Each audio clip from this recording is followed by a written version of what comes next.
have had the experience of going from a lot of vision to no vision. Hmm. So I just, put it in that.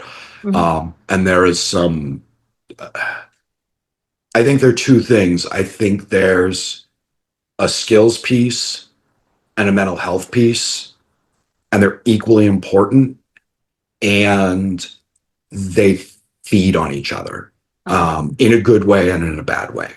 Um, So I guess the two things I would say is one, do not ignore the mental health piece.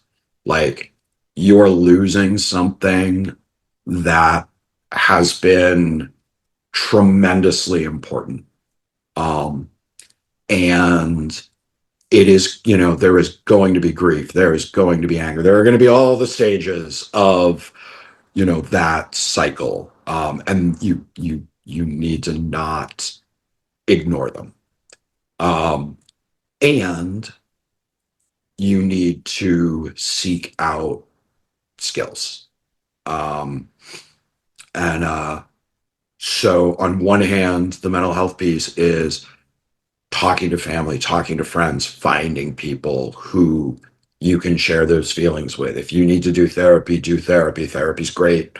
Um, and then connecting with whatever organization you can find. I mean, here in the US, every state has some sort of state agency whose mission is to provide various types of support to blind people.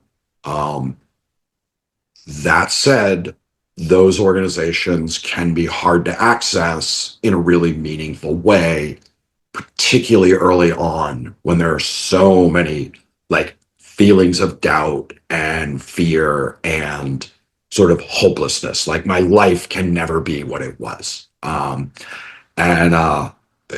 it can be what it was. It's gonna be a little different. Things are gonna happen a little differently, but like your life isn't over. Um, Getting training is crucial. And training, learning skills helps develop and counter that negative mental health stuff. And the better your mental health gets, the more skills, the more motivated you are to find, um, to really get back to living um, a life you want to live. And Hmm. what I think is really hard early on is you don't have confidence necessarily. You don't have good self advocacy skills. You don't even know what questions to ask. And often, blind services, they're state programs, they're overworked, they're understaffed, they're underpaid.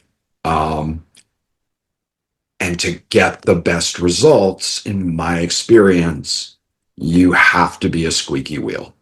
Um, you have to not allow yourself to be ignored. Even they're not intending to ignore you, but they have a lot of cases. There's a lot of travel. I mean, particularly in a state like Maine, we've got, a single counselor that may be covering hundreds of miles, and have clients throughout the state. But you really have to push and ask questions, and some of those questions might be, I don't know anything, tell me what's out there.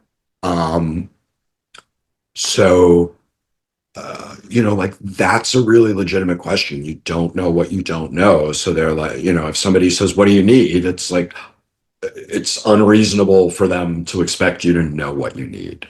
um I think that might be good advice for all of us, sighted or not sighted, to be it's honest. it's it's funny how that works, isn't it? Well, we're all You people, know, take care of your mental health and develop skills and and you advocate for know yourself.